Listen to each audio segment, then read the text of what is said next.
ہم سب نے اس کی حوصلہ افزائی کے لیے تالیاں بجائیں اور پھر حال میں سکوت طاری ہو گیا۔ اتنا سکوت کہ اگر سوئی بھی گرے تو آواز آئے، اور وارث محمود نے آنکھیں بند کر کے لے چھیڑ دی۔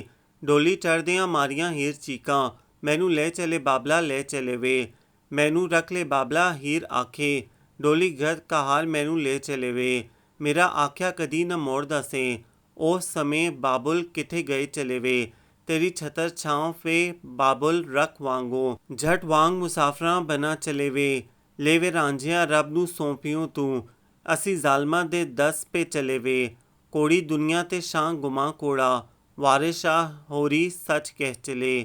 لگتا تھا حال میں ایک انجانے دکھ کا دریا بہہ رہا ہو جو وارث محمود کے دل سے اٹھا اور پوری کائنات پر پھیل گیا۔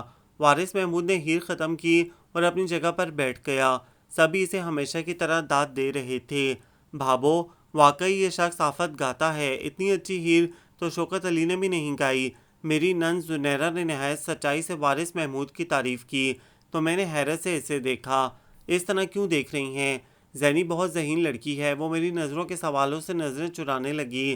تمہیں پتہ ہے اس کی اسی ہیر کی گائیکی کی وجہ سے کتنے آفیسرز کی لڑکیاں فدا ہیں، حتیٰ کہ کچھ بیگمات بھی، میں نے بتایا۔ ریلی؟ زنیرہ کی آنکھوں کی مہمان حیرتیں بن گئی۔ ہاں، کئی مغرور حسینائیں اس کی صرف ایک نظر کے لیے پاگل ہوتی ہیں۔ یار بھابو، پھر تو یہ کوئی افسانوی کردار ہوا، زنیرہ نے ہنس کر کہا۔ مجھے اس کی ہنسی میں آنسوؤں کی آمیزش محسوس ہو رہی تھی۔ مجھے یقین ہے کہ جب وارث محمود گا رہا تھا تو عام سی لڑکیوں کی طرح زنیرہ کی آنکھیں بھی خواب بننے لگی ہوں گی۔ اور دیکھے نا، خواب دیکھنے پر نہ ہی پابندی ہے اور نہ ہی ان کے دیکھنے کا کوئی وقت مقرر ہے۔ پھر عمر کے جس دور سے زنیرہ گزر رہی تھی، اس عمر میں تو آپ ہی آپ آنکھوں کی منڈیروں پر خواب کی بارات سج جاتی ہے۔ بھائی چلنا نہیں ہے؟ رحمان ہمارے قریب آ گئے۔ اجازت لی میزبان سے؟ میں نے پوچھا۔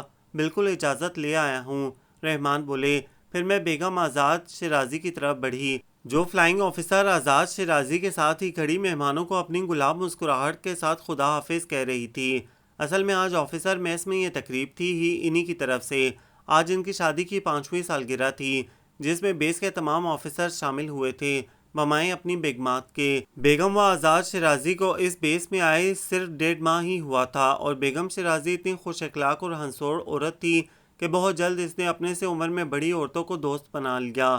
بیگم شیرازی کے بغیر ہر محفل سونی ہوتی، اور آج جب بیگم شیرازی نے سرپرائز دینے کے لیے میس میں اپنی سالگرہ کا اہتمام کیا تھا کہ کسی کو اس نے نہیں بتایا تھا کہ انویٹیشن کس سلسلے میں ہے۔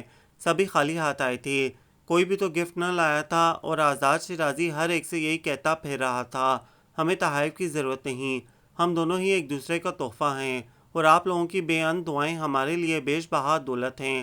آزاد شیرازی کا لہجہ سچائیوں میں گندا ہوا تھا، اور اب سبھی مہمان انہیں دعائیں دیتے ہوئے رخصت ہو رہے تھے۔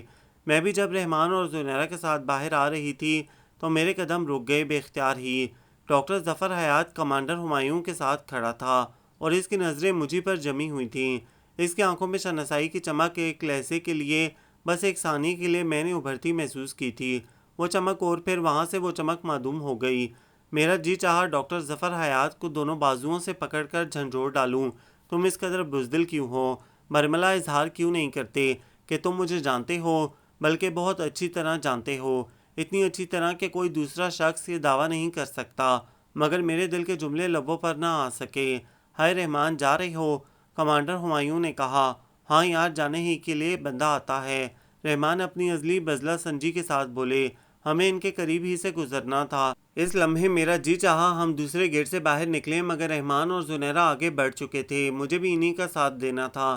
میری پشت جل رہی تھی، مجھے یقین تھا کہ ڈاکٹر ظفر حیات کی نظریں میری پشت پر جمی ہوئی ہیں۔ میرے پورے وجود میں بھانبٹ جلنے لگے۔ کیا بات ہے، آج بہت خاموش ہو؟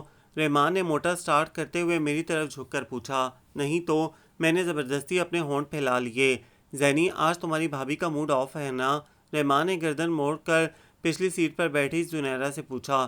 مجھ سے تو خوب بولتی رہی ہیں، آپ کے سامنے بولتی بند ہو جاتی ہے شاید۔ زنیرہ کے برجستہ جواب پر رحمان ہنس دیے اور میں بھی مسکرا دی۔ رحمان نے کار آگے بڑھائی۔ مجھے نیند آ رہی ہے رحمان، میں نے اپنی خاموشی کی وجہ بتائی تو رحمان نے کار کی سپیڈ بڑھا دی۔ امرتا اور عمیر کے کمرے میں جا کر انہیں دیکھا، وہ دونوں ہی نیند میں تھے اور آیا بھی انہی کے قریب لیٹی ہوئی تھی۔ سو گئے دونوں؟ میں نے پوچھا۔ جی بیگم صاحب، نورا نے کہا۔ میں نے امرتا اور عمیر کی پیشانی چومی، دونوں کے کمبل درست کیے اور ان کے کمرے سے نکل آئی۔ میں اپنی خوابگاہ میں آئی تو رحمان سلیپنگ سوٹ پہن کر بیڈ پر دراز تھے۔ میں نے میک اپ اور زیور اتارا، پھر منہ ہاتھ دھویا۔ لوشن بازوؤں اور چہرے پر لگا رہی تھی کہ رحمان بولے، اس وقت تو تمہیں سخت نیند آ رہی تھی، یہ بھی ضروری ہے رحمان، اگر میں میک اپ صاف نہ کروں تو پتہ ہے چہرے پر دانے نکل آئیں گے، پھر تم کرتی کیوں ہو؟ مجھے تو یوں ہی اچھی لگتی ہو، تمہارے ہی حوالے سے کرتی ہوں۔ اگر ٹپ ٹاپ میں نہ رہوں تو لوگ یہی کہیں گے کہ اسکواڈرن لیڈر رحمان نیازی کی وائف کے پاس تو میک اپ کا سامان ہی نہیں، علم مینرڈ خاتون ہے، اتنے بڑے آفیسر کی بیوی کو سلیقہ ہی نہیں، واہ تقریر اچھی کر لیتی ہو۔ رحمان کے لہجے میں شوخی تھی۔ عورت اپنے دفاع کے لیے لفظوں کی دیوار کھڑی کرنے میں دیر نہیں کرتی۔ میں رحمان کی بات پر مسکرا دی۔ اگر عورت کے لفظوں کی دیوار کا حصار اپنے گرد قائم نہ کرے تو تم مرد ہی اپنی تیز صفت لفظوں سے اسے لہو لہان کر دو۔ یہ جملہ میں نے سوچا ضرور مگر لبوں تک نہ لا سکی۔ لائٹ آف کر کے میں نے زیرو کا بلب چلایا اور بیڈ پر آ گئی۔ رحمان آنکھیں موندے کروٹ لیے لیٹے تھے۔ ایک بے نام سی خاموشی ہم دونوں کے درمیان بہہ رہی تھی۔ میرا دل بھی چاہ رہا تھا کہ مجھ سے اس سمے کوئی بات نہ کرے، میری سماعتوں میں کوئی رس نہ گھولے، کہ درد کی تلخ اور تکلیف دے، مگر میٹھی سی لہر دل سے اٹھی تھی اور میرے پورے وجود کو آکٹوپس کی طرح جکڑے ہوئے تھی، اور آج یہ درد بھی مجھے اچھا لگ رہا تھا۔ کبھی کبھی ایسے درد من کو بھاتے ہیں، یہ میٹھا میٹھا درد روح کو ایک اطمینان اور سرشاری بخش دیتا ہے۔ تو ڈاکٹر ظفر حیات، تم اب بھی اس شہر میں موجود ہو، مگر کب آئے اس شہر میں واپس؟ یہی شہر بے درد جہاں میرا دل پہلی بار دھڑکا تھا۔ میں نے ڈاکٹر ظفر حیات تم کو اپنی حیات کی سب سے بڑی خواہش سمجھ لیا تھا، مگر وہ تو میری زندگی کی سب سے بڑی حسرت نکلی۔ آج تم 13 برس بعد میرے سامنے آئے ہو تو پتہ نہیں کیوں بار بار وہ لمحے میرے ذہن کے دروازے پر دستک دے رہے ہیں جن کا ناطہ تم سے تھا۔ ان یادوں نے میرا پلو تھام لیا ہے جو صرف تمہارے نام سے موسوم ہیں۔ وہ سارے غم تازہ ہو گئے ہیں جو تم نے مجھے دیے تھے، میرے زخم بلبلا رہے ہیں۔ آج ٹیسیں اٹھ رہی ہیں زخموں میں۔ تم شاید سب کچھ بھول گئے ہو، مگر ڈاکٹر ظفر حیات میں تو کبھی بھی کچھ نہ بھول پائی۔ تم میری زندگی میں آنے والے پہلے مرد تھے۔ بھلا تمہیں تمہاری باتیں، یادیں، تمہارا انداز بھول سکتی تھی؟ کبھی نہیں۔ ڈاکٹر ظفر حیات، تم ہی نقش آخر بھی بن گئے۔ یقین کرو رحمان کا کوئی بھی نقش میرے ذہن و دل پر نہ بن سکا۔ وہ میرے اس قدر قریب ہوتا ہے مگر میں پھر بھی خلیج محسوس کر رہی ہوں۔ شادی کے بعد ایک سمجھوتا ہوا تھا، ایک عہد تھا جو میں نے خود سے کیا تھا، اسی کو نبھا رہی ہوں۔ جس روز رحمان نیازی کی سیج سجائی تھی وہ عہد آپ ہی آپ ہو گیا تھا۔ یہی میرا گھر ہے اور یہی شوہر ہے۔ اور ڈاکٹر ظفر حیات، پورے 11 برس ازدواجی زندگی گزارنے کے بعد میں رحمان کو وہ جگہ نہ دے سکی، وہ مقام اس کا نہ ہو سکا جو تمہارا ہے۔ شوہر صرف شوہر ہی ہوتا ہے، محبوب نہیں بن سکتا۔ بے اختیاری میں میری آنکھوں میں سامن اتر آیا۔ نگو، رحمان نے مجھے ہمیشہ کی طرح نہایت پیار سے پکارا مگر میں نے کوئی جواب نہیں دیا۔ کیا سو گئی ہو؟ رحمان نے میرے بازو کو چھو کر کہا۔ نہیں تو۔ میری آواز ہی نہ نکل رہی تھی۔ یار میں ایک بات سوچ رہا تھا، رحمان پرسوچ لہجے میں بولے۔ کیا بات ہے؟ میرا لہجہ سپاٹ تھا۔ شادی سے پہلے تم شاعری کرتی تھی نا؟ رحمان نے پوچھا۔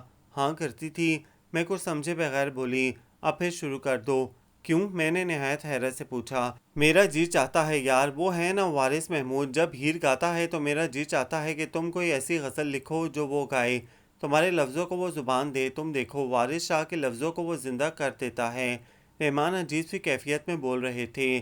میں تو سمجھتی تھی وارث کی گائی ہیر پر صرف خواتین ہی لٹو ہیں، پتہ چلا کہ ہمارے مرد بھی پیچھے نہیں، وہ گاتا ہی اس قدر اچھا ہے۔ بس تم کوئی غزل لکھو، میں وارث سے کہوں گا وہ اس کی اپنے طور پر لے بنائے اور گائے۔ وہ ضدی انداز میں بولے۔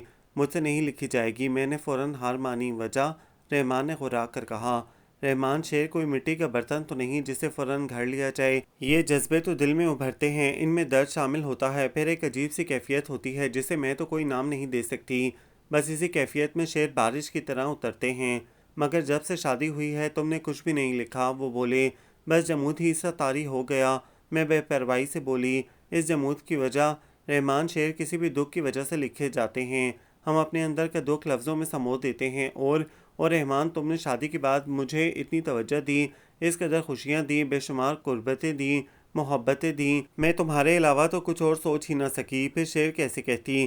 شادی سے پہلے تمہیں کیا دکھ تھا؟ رحمان کے لہجے میں شک کے ناک کی پھنکار تھی۔ مجھے علم تھا کہ وہ یہ سوال ضرور کریں گے، نہایت اعتماد سے مجھے جواب دینا تھا۔ ذرا بھی میرا لہجہ لڑکھڑاتا تو میری 11 سالہ ازدواجی زندگی کی دیوار میں ضرور دراڑ آ جاتی۔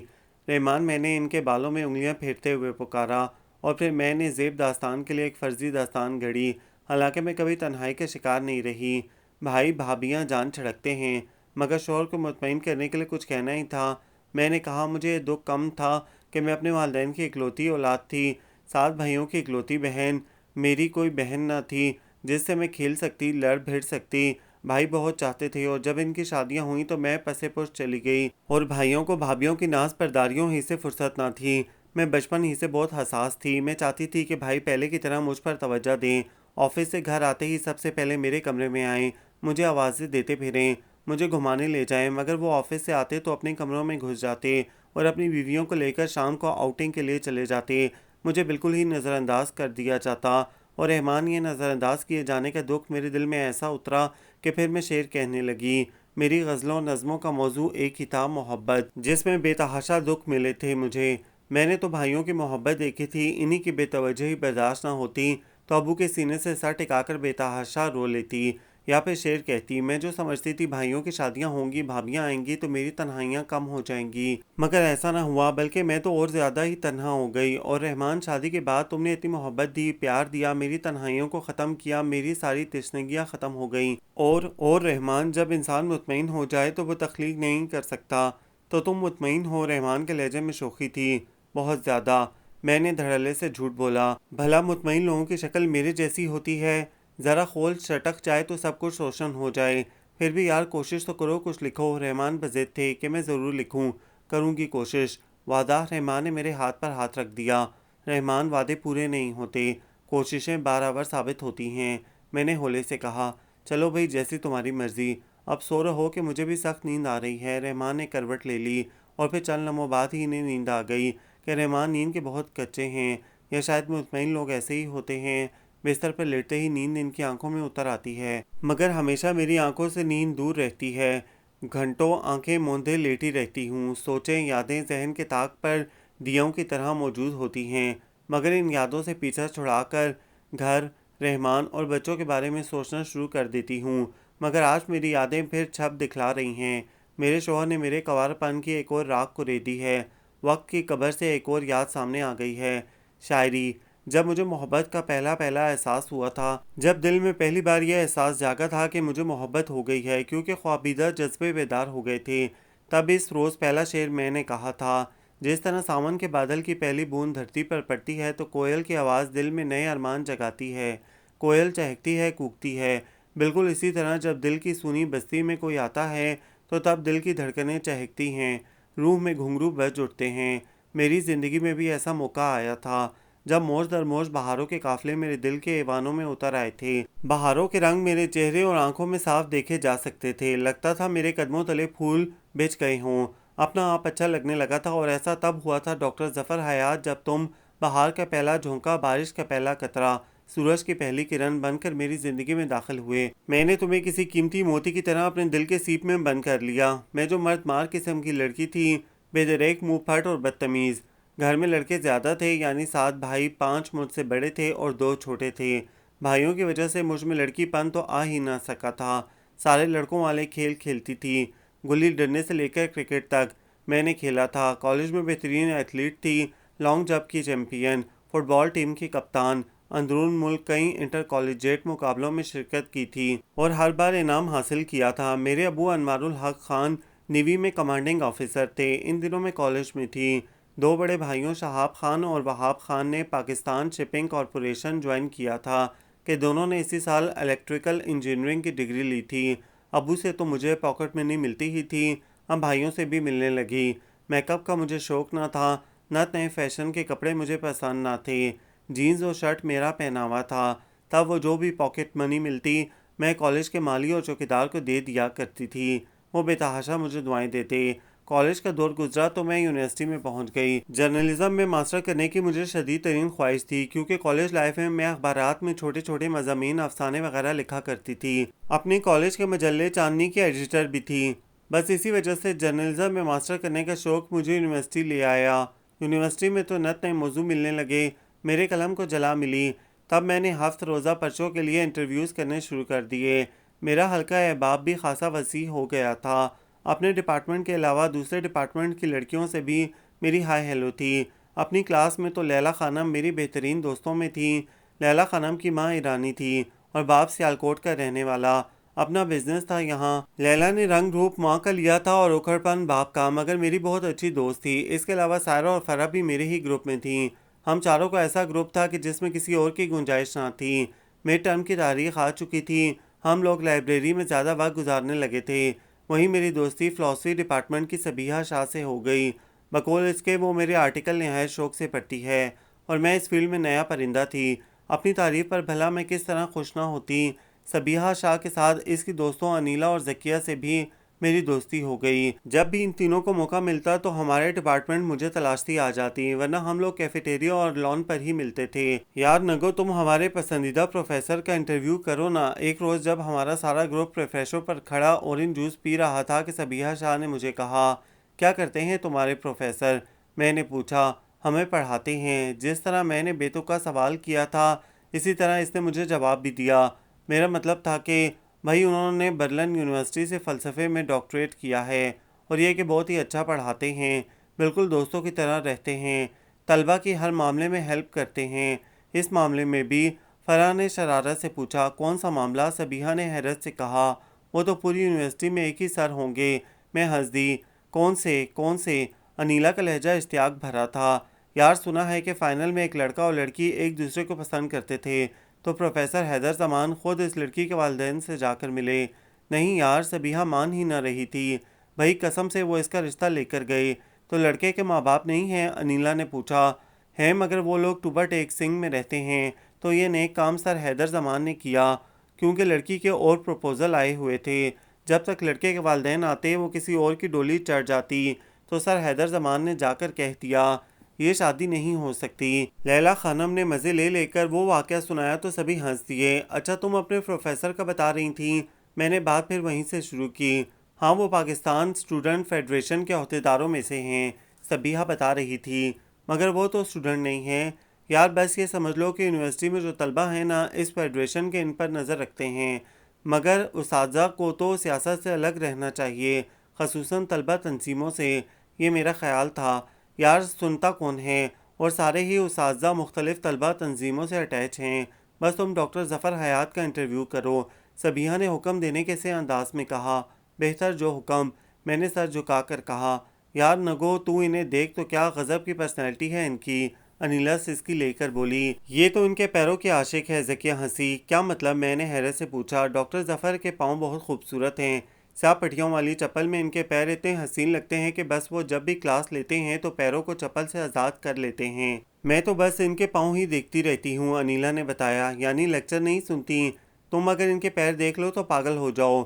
جی نہیں، ایک ہی پاگل بہت ہے، میں ہنسی۔ تو تم انٹرویو لو گی؟ سبیحہ نے کہا۔ مجھے تم ان سے ٹائم لے دو، پھر لیں گے، میں نے بے پرواہی سے کہا۔ حالانکہ میرا قطعی موڈ نہیں تھا کہ میں ڈاکٹر ظفر حیات کا انٹرویو کروں، مگر میری دوست کی خواہش تھی، اس لیے میں راضی ہو گئی۔ پھر سبیحہ نے ان سے انٹرویو کے لیے وقت لیا اور مقررہ وقت پر میں بمائے فوٹوگرافر کے ڈاکٹر ظفر حیات کے آفس پہنچ گئی۔ سبیحہ شاہ بھی میرے ساتھ ہی تھی۔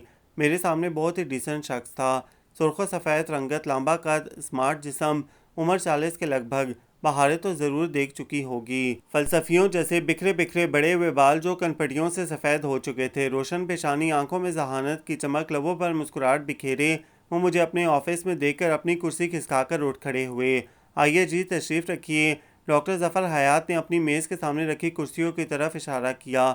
شکریہ جی، میں اور فوٹوگرافر بیٹھ گئے۔ ارے بھائی سبیحہ آپ بھی بیٹھیں، وہ سبیحہ کو کھڑے دیکھ کر بولے۔ نہیں سر، وہ پروفیسر عابد کی کلاس ہے، میں پھر آ جاؤں گی، سبیحہ نے کہا۔ یہ آپ کے حوالے میری بہت اچھی دوست ہے نگینہ خان۔ ہاں تعارف تو ہے۔ ڈاکٹر ظفر حیات نے میری طرف دیکھا۔ یہ آپ کا انٹرویو کریں گی، سبیحہ نے بتایا، دوسرے لفظوں میں بکھیے ادھیڑیں گی۔ ڈاکٹر ظفر شگفتگی سے بولے اور ان کے کہکے کمرے میں گونج اٹھے۔ تھوڑی دیر ہی میں دوستانہ سا ماحول ہو گیا۔ مجھے بالکل ہی نہ لگا کہ میں ڈاکٹر ظفر سے پہلی بار ملی ہوں۔ وہ میرے سوالوں کے جواب میں بولے اور خوب بولے۔ ان کا لہجہ ایسا تھا جیسے رواں دریا بہہ رہا ہو، علم کا سمندر تھے وہ تو۔ ان کے نظریات اور خیالات بالکل ویسے ہی تھے جیسے کہ میرے تھے۔ ملک کی مشہور سیاسی جماعت کے ساتھ ان کی ساری ہمدردیاں تھیں۔ میں منافق نہیں ہوں، نہ ہی منافقت پسند کرتا ہوں، غلط بات نہ کہتا ہوں اور نہ ہی سننا چاہتا ہوں۔ میرے ایک سوال کے جواب میں وہ بہت پرجوش لہجے میں کہہ رہے تھے، ہم کہتے ہیں ہماری نوجوان نسل بے راہ ہو گئی ہے۔ کبھی ہم ان میں بیٹھے ہیں، ان سے ان کے مسائل پوچھتے ہیں، بس اپنا حکم مسلط کر دیتے ہیں کہ یہ تم نے کرنا ہے، چاہے وہ والدین ہوں، اساتذہ ہوں یا حکومت ہو۔ روزگار میرے نوجوان کے لیے ایک مسئلے کی شکل اختیار کر گیا ہے۔ ڈگریاں تو ہم انہیں دے دیتے ہیں، مگر پھر وہ ڈگریاں لے لے کر پھرتے رہتے ہیں۔ ڈگریاں بوسیدہ ہو جاتی ہیں مگر نوکری نہیں ملتی۔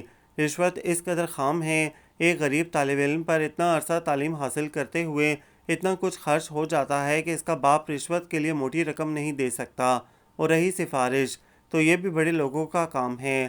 ہم اپنی نوجوان نسل کے لیے کیا کر رہے ہیں؟ کیا کیا ہے ان کے لیے؟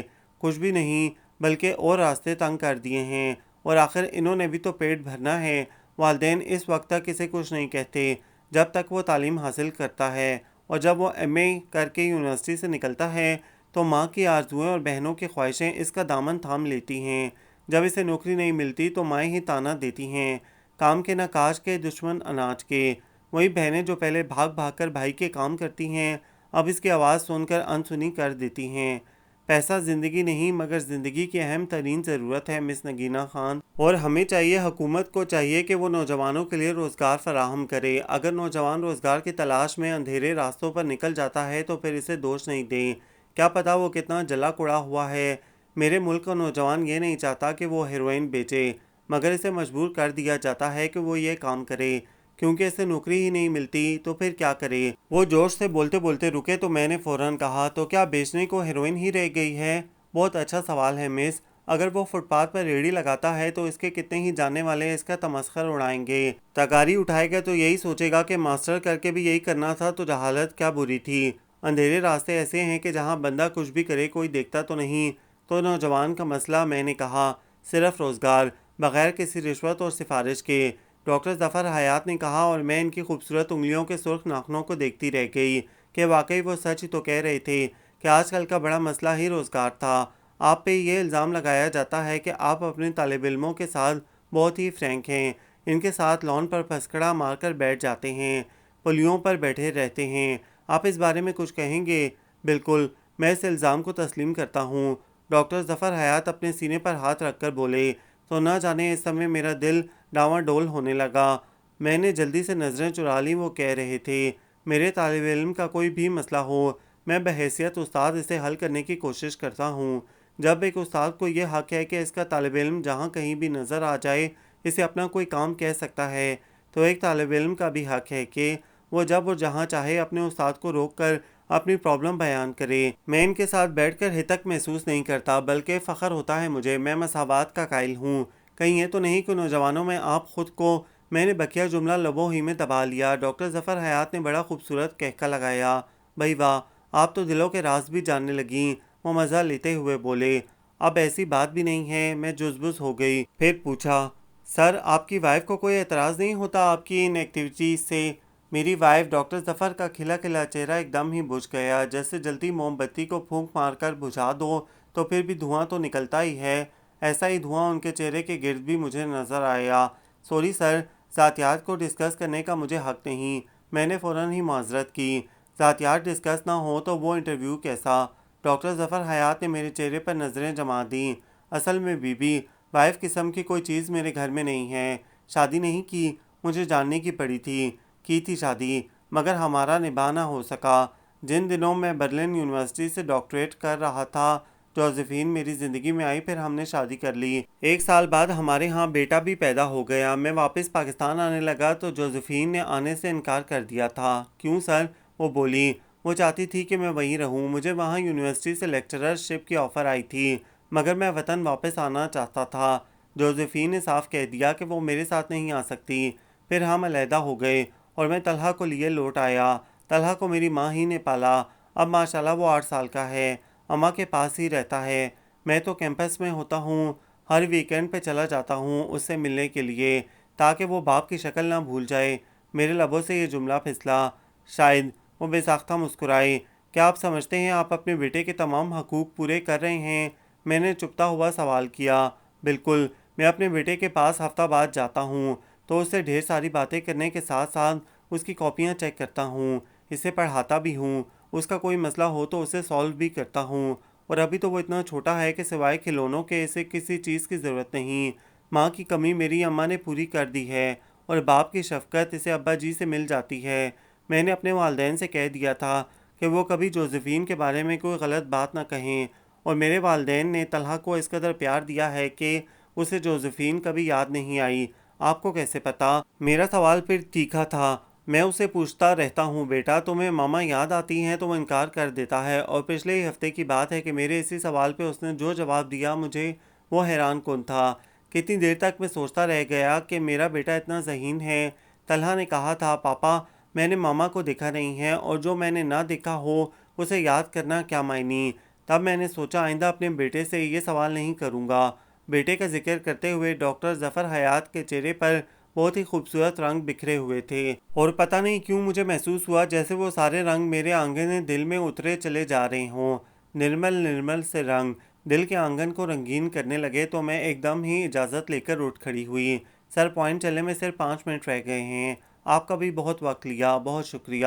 نارمل سے چند جملے کہہ کر میں اٹھائی۔ ڈاکٹر ظفر حیات مجھے زینے تک چھوڑنے آئے تو ان کے ساتھ چلتے ہوئے مجھے بے تحاشا گھبراہٹ سی محسوس ہوئی۔ میں نے پیچھے مڑ کر بھی نہ دیکھا اور تیزی سے زینہ طے کر گئی۔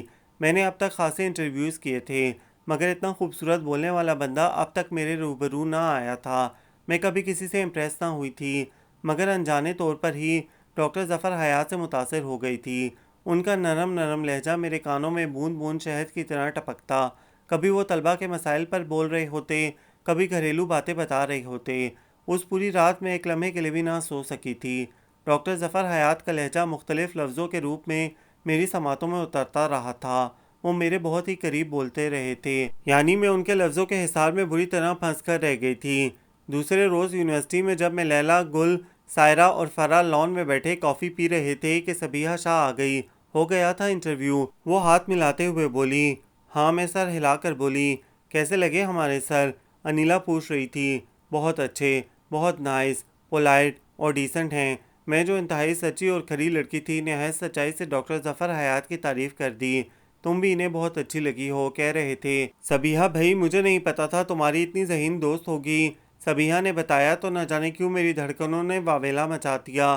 میں مسکرا کر رہ گئی، اور ڈاکٹر ظفر حیات کا خوبصورت سراپا میری نظروں کے سامنے آ گیا۔ کہتے ہیں لڑکی کے دل کا ایک چور دروازہ ہوتا ہے جس کو وہ صرف اپنے پسندیدہ مرد کے لیے ہی کھولتی ہے، اور میں نے بھی ذہین و فطین سے ڈاکٹر ظفر حیات کے لیے وہ دروازہ کھول دیا تھا۔ میری نظریں انہیں دیکھنے کو بے قرار سی رہتیں، اور جس روز میں ان کے ڈپارٹمنٹ جا کر ایک جھلک انہیں دیکھ لیتی تو میری آنکھوں میں ٹھنڈک سی بھر جاتی۔ مجھے ان کی صرف ایک جھلک ہی بہت تھی۔ اتفاق ہے کہ پھر ہماری کوئی بات نہ ہوئی تھی، مگر وہ زینہ بزینہ میرے دل میں اتر آئے تھے، اور جس روز مجھ پر یہ انکشاف ہوا تھا کہ مجھے ڈاکٹر ظفر حیات سے محبت ہو گئی ہے تو میں بے تحاشا روئی تھی۔ رونا تو یہ تھا کہ میں نے ایسی منزل کی طرف قدم بڑھائے تھے جس کی خبر ہی نہ تھی، اور پھر یہ تو یک طرفہ معاملہ تھا۔ یک طرفہ محبتیں بہت زیادہ دکھ دیتی ہیں، روح میں شگاف ڈال دیتی ہیں، مگر میں اس دشت میں اتر گئی تھی۔ ڈاکٹر ظفر حیات میرے روم روم پر قابض ہو گئے تھے۔ میری ساری سانسوں میں ان کی خوشبو شامل ہو گئی تھی، اور میری رگ رگ میں وہ خون کے ساتھ گردش کر رہے تھے۔ اسی روز میں نے رات کو تنہائیوں میں پہلی غزل کہی تھی، محبت ایک درد ہے، رنج ہے، غم ہے، اور یہی درد میرے دل کا مہمان بنا تو میں نے 5 شعروں کی غزل کہتی۔ حالانکہ شعر و شاعری سے صرف پڑھنے کی حد تک مجھے دلچسپی رہی تھی، مگر شعر کہنے کی خواہش نہ کی تھی۔ آج خود بخود ہی ایسا ہو گیا تھا۔ صبح ناشتے کی میز پر وہ غزل سب کے ہاتھوں میں گھوم رہی تھی۔ عاشق بھابی نے تو غزل پڑھ کر چٹ چٹ میرے گال چوم لیے تھے۔ عاشق بھابی میری ماموں ذات ہیں، اور شہاب بھائی کے لیے وہ میرا ہی انتخاب تھیں۔ شہاب بھائی عائشہ بھابی کی پسند تھے۔ یہ شادی میں نے ہی کروائی تھی کہ شہاب بھائی اور وہاب بھائی نے کہہ دیا تھا ہم نگی کی پسند سے شادی کریں گے۔ وہاب بھائی کے لیے تیازاد آمنہ کو بھی میری پسند ہی سے بیاہ کر لایا گیا تھا۔ دونوں بھابیاں مجھے بہت چاہتی تھیں، بھائیوں سے بھی زیادہ۔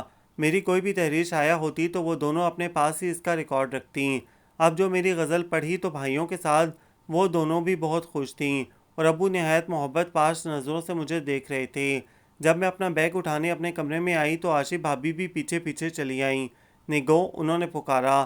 جی، میں نے پلکوں پر مسکارا لگاتے ہوئے جواب دیا۔ سچ سچ بتا، یہ غزل کس کے لیے لکھی ہے؟ عائشہ بھابی کے کہنے پر میں ایک دم ہی ایڑیوں پر گھوم گئی، بالکل بے ساختہ ہی۔ بتانا۔ عائشہ بھابی کی آنکھوں میں شرارت تھی۔ تمہارے لیے لکھی ہے جھوٹی۔ وہ ہنسی۔ یار بس رات کوشش کی، میری دوست ہے نا فرح، اس نے چیلنج کیا تھا کہ میں شاعری نہیں کر سکتی، ساری رات جا کر لکھی ہے، اب دے گی نا چائنیز میں ٹویٹ وہ۔ میں نے ہنس کر کہا سچ کہہ رہی ہے؟ عائشہ بھابھی کے لہجے میں شک تھا۔ آپ یقین کریں قسم سے جب بھی کوئی ایسی ویسی بات ہوئی نا تو سب سے پہلے آپ کو بتاؤں گی کہ فلاں بندے کے پاس میرا دل ہے۔ میں نے اطمینان سے جھوٹ بولا۔ واقعی؟ انہوں نے کہا۔ اعتبار محبت کی پہلی شرط ہے مائی ڈیئر کزن۔ میں نے عائشہ بھابھی کا گال نوچ لیا۔ وہ مکہ تان کر آگے بڑھی مگر میں تو دوسری چھلانگ ہی میں کمرے سے باہر تھی۔ ڈاکٹر ظفر حیات کا مقامی ہفت روزہ میں انٹرویو شائع ہوا۔ یہ میری زندگی کا طویل ترین انٹرویو تھا اور اسے میں نے بہت دل سے لکھا تھا، خوب لفاظی بھی کی تھی۔ پرچہ لے کر میں خود ڈاکٹر ظفر کے آفس گئی۔ میں آئی کم ان سر؟ میں دروازے ہی میں رک گئی۔ وہ کوئی کتاب پڑھ رہے تھے۔ آواز پر انہوں نے سر اٹھایا۔ مجھے دیکھ کر ان کے چہرے پر مسکراہٹ بکھر گئی۔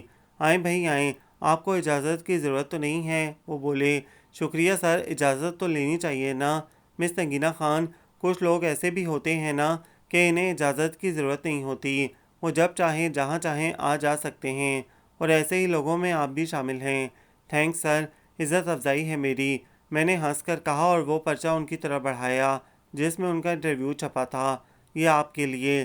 اچھا، ویسے میں نے تو رات ہی پڑھا ہے انٹرویو اپنا، آپ نے بہت اچھا لکھا۔ آپ پڑھ چکے؟ میرے لہجے میں مایوسی تھی۔ کل میں اماں کی طرف گیا تھا، میری بہنیں یہ پرچہ پڑھتی ہیں، انہوں نے بتایا تھا شاید کل ہی یہ پرچہ بازار میں بھی آیا ہے۔ انہوں نے بتایا جی۔ مجھے نہ جانے کیوں مایوسی سی ہوئی تھی کہ میں چاہتی تھی انہیں انٹرویو چھپنے کی اطلاع میں ہی دوں، پتہ نہیں یہ خواہش کیوں تھی، اور انہوں نے بھی میرا چہرہ پڑھ لیا۔ بھئی آپ یہ سمجھے کہ مجھے اطلاع ہی آپ نے دی ہے انٹرویو شائع ہونے کی۔ وہ بولے میں غلط باتوں کو غلط ہی سمجھتی ہوں۔ میں منہ بنا کر بولی پھر کیا کیا جائے، میری غلطی ہے کہ میں نے آپ کو بتا دیا، سوری۔ مجھے پتا ہے کہ میرے سوری کہنے سے آپ کے دل کا ملال ختم نہ ہوگا مگر سوری۔ ڈاکٹر ظفر حیات نے میری آنکھوں میں آنکھیں ڈال دیں اور میں تو سپنوں کی ڈگر پر چل نکلی۔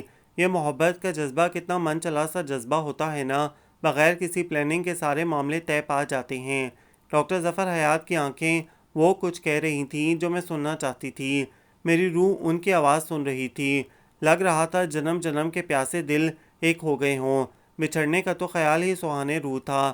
میرا دل چاہ رہا تھا میں ڈاکٹر ظفر حیات سے کہوں میں اور تم ایسے کھو جائیں جس طرح ایک دوجے میں ندیاں اور ساگر کھو جاتے ہیں، مگر میں کہہ نہ سکی۔ ان کے اسٹوڈنٹس آ گئے تو میں چلی آئی۔ پھر تو میرے روز ہی ڈاکٹر ظفر حیات کے آفس کے چکر لگنے لگے۔ میں ان کے آفس میں ان سے خوب باتیں کرتی، ملکی سیاست پر، تیسری دنیا کے مسائل پر، بے روزگاری پر۔ میری دوستوں کو بہت الجھن ہوتی جب میں بقول ان کے ڈاکٹر ظفر سے فضول سی بحث کرتی۔ اب انہیں کیا پتا کہ میں اپنے دل کے کون سے جذبے کی تسکین کی خاطر ان کے پاس جاتی ہوں۔ وہ شخص جو میری تنہائیوں کا چپکے سے ساتھی بن گیا تھا میرے دل کی تہوں میں بس گیا تھا۔ اور ایک روز میں نے لیلا خانم سے یہ اعتراف کر لیا میں ڈاکٹر ظفر حیات کے سنگ سنگ چلنا چاہتی ہوں۔ لیلا پاگل ہوئی ہے؟ لیلا خانم تڑک کر بولی مجھے اس سے محبت ہو گئی ہے۔ میں نے بتایا خلل ہے دماغ کا تمہارے، یار کوئی تک ہے تو بابے کی عمر کے بندے سے عشق کر رہی ہے؟ وہ مجھے پسند ہے۔ میں اڑی رہی۔ پسند کے لیے بھی اپنا معیار دیکھنا چاہیے، پتہ ہے کم از کم تجھ سے 19 برس بڑا ہے۔ لیلا نے مجھے سمجھایا چاہے 1900 سال بھی بڑا ہو، بس وہ میری پسند ہے۔ اور کیا تو اس کی پسند ہے؟ لیلا نے پوچھا۔ مجھے یقین ہے کہ میں بھی اس کی پسند ہوں لیلا، اس نے کبھی لبوں سے نہیں کہا مگر اس کی آنکھیں کہتی ہیں۔ مجھے دیکھ کر اس کی آنکھوں میں جو چمک ابھرتی ہے نا۔ میرا جملہ مکمل ہونے سے پہلے لیلا بولی ہوس کی چمک ہوگی۔ شٹ اپ، مارے غصے کے میں کھول کر رہ گئی، میری مٹھیاں بھینچ کر رہ گئی تھیں۔ پھر میں کئی روز تک لیلا خانم سے نہ بولی، حتیٰ کہ سائرہ اور فرح سے بھی بیکاٹ کر دیا تھا۔ کلاس ختم ہوتے ہی میں ڈاکٹر ظفر کے پاس چلی جاتی، ان سے باتیں کرتی، انہیں اپنی غزلیں پڑھواتی۔ وہ غزلیں اور نظمیں پڑھتے ہوئے مسکراتے رہتے، ان کی مسکراہٹ میرے اندر شگوفے چٹخا دیتی۔ یوں ہی بہت سے دن گزر گئے۔ ہم اب فائنل میں آ گئے تھے اور میری محبت، میرا جنون آج بھی زوروں پر تھا۔ ہمارے پیر و مرشد راولپنڈی سے آئے ہوئے تھے اور ابو نے انہیں گھر پہ ہی زبردستی ٹھہرایا تھا۔ سارا دن ہی ان کے معتقدین انہیں سلام کرنے آتے رہتے۔ پیر صاحب مجھ سے تو بہت ہی محبت کرتے تھے۔ ابو کہتے ہیں کہ 5 بھائیوں کے بعد میں انہی کی دعاؤں کے نتیجے میں پیدا ہوئی تھی۔ انہی دنوں میری سالگرہ آ گئی۔ ابو اور بھائی ہمیشہ اعلیٰ پیمانے پر میری سالگرہ کی تقریب مناتے تھے، مگر اس بار ایک تو میں نے منع کیا تھا کہ زیادہ مہمانوں کو نہ بلایا جائے، دوسرے پیر صاحب شور پسند بھی نہ کرتے تھے۔ بس میری کلاس فیلوز اور سبیہ گروپ آیا اور میں نے ڈاکٹر ظفر حیات کو بھی انوائٹ کر لیا۔ اس روز میں خاصے اہتمام سے تیار ہوئی۔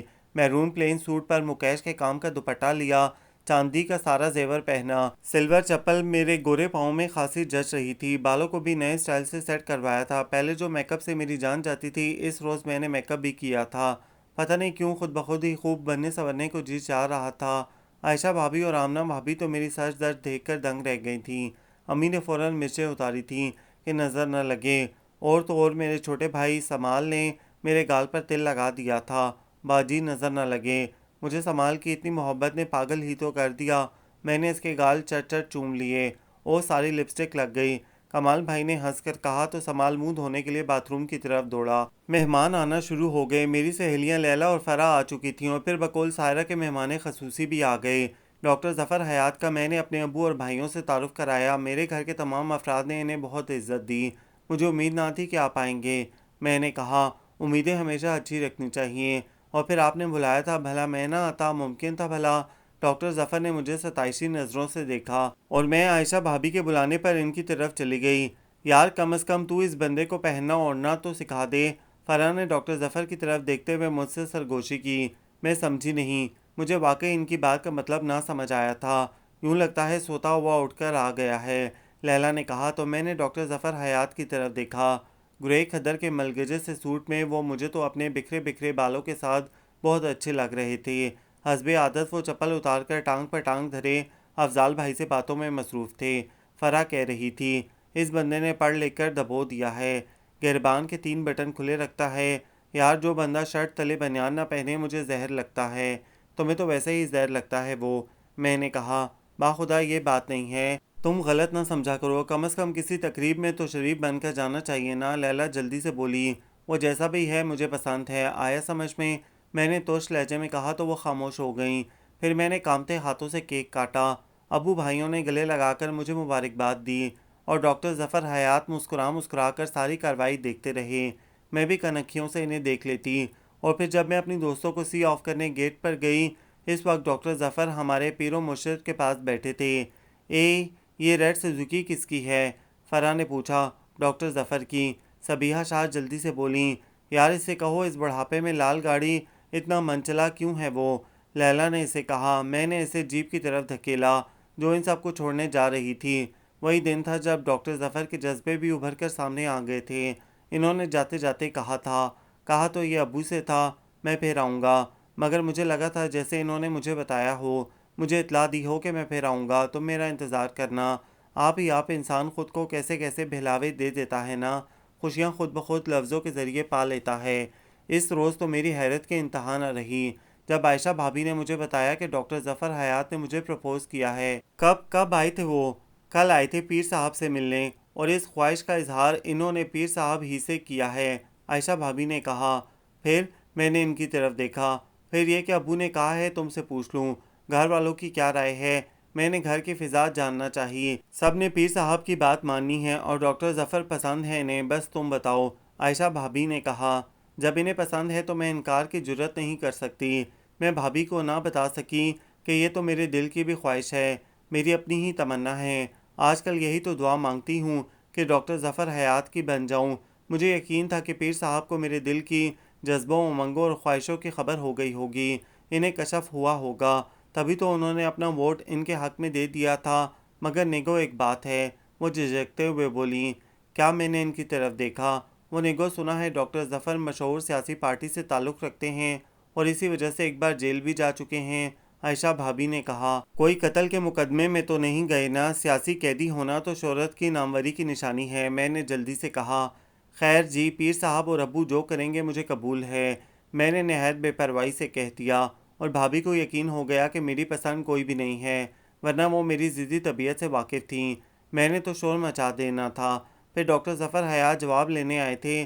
میرے ابو نے کہا تھا کہ وہ اپنے والدین کو لائیں، مگر ان کا کہنا تھا کہ وہ انہیں نہیں لا سکتے، ان کی والدہ اپنی بیوہ بھانجی سے ان کی شادی کرنا چاہتی ہیں، اور انہوں نے اعلانیہ کہہ دیا ہے کہ پہلے بھی ڈاکٹر ظفر نے اپنی مرضی سے شادی کی تھی، اب ان کی مرضی سے شادی کریں، اور وہ وہاں شادی نہیں کر سکتے، اس لیے خود ہی آئے تھے۔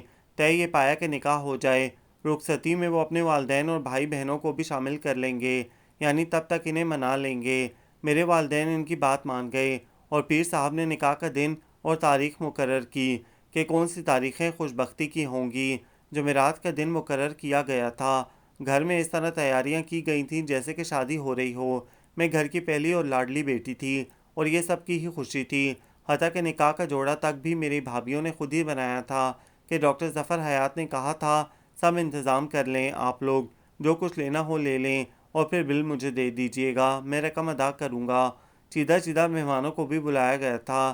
بیوٹی پارلر سے میری بھابھیوں نے مجھے تیار کروایا تھا کہ ڈاکٹر ظفر حیات میرے حسن کی تاب نہ لا سکیں اور جلد رخصتی کروا لیں۔ میری سہیلیاں ڈھولک گیت گا رہی تھیں۔ شام کو 5 بجے نکاح کی رسم ادا ہونی تھی اور وقت گزرتا جا رہا تھا مگر ڈاکٹر ظفر حیات نہ آئے۔ شہاب بھائی نے کتنی ہی بار ان کے گھر فون کیا مگر ادھر سے کوئی بھی جواب نہ ملا۔ اندھیرا اتر آیا تھا اور لگتا تھا وہ اندھیرا سب کے دلوں میں اتر رہا ہو۔ مجھے کسی نے بھی نہ بتایا تھا کہ ڈاکٹر ظفر حیات نہیں آئے۔ میں تو سہیلیوں کے جھرمٹ میں خوابوں کے نگر میں گھوم رہی تھی۔ پھر شہاب بھائی آخر کار خود کیمپس گئے اور جب واپس آئے تو بتایا کہ آج صبح سویرے ڈاکٹر ظفر حیات کو گرفتار کر لیا گیا ہے۔ ان کے گھر میں حکومت کے خلاف پمفلٹ اور غیر ملکی لٹریچر کے علاوہ اسلحہ بھی نکلا تھا۔ گھر سیل کر دیا گیا تھا۔ امی نے سنا تو تیورا کر گر پڑیں۔ میں اپنے ٹوٹے دل کی کرچیاں سنبھالتی ہوئی اپنی بے ہوش ماں پر جھک گئی اور چیخیں مار مار کر رو دی۔ پورے گھر میں میری چیخیں گونج رہی تھیں۔ پھر سبھی مہمان چلے گئے، میری سہیلیاں بھی چلی گئیں اور میری بھابھیوں نے میری سب سہیلیوں سے ہاتھ جوڑ کر التجا کی تھی کہ کسی کو وہ اس ثانیہ کے بارے میں نہیں بتائیں گی۔ وہ سیاہ رات گزر گئی۔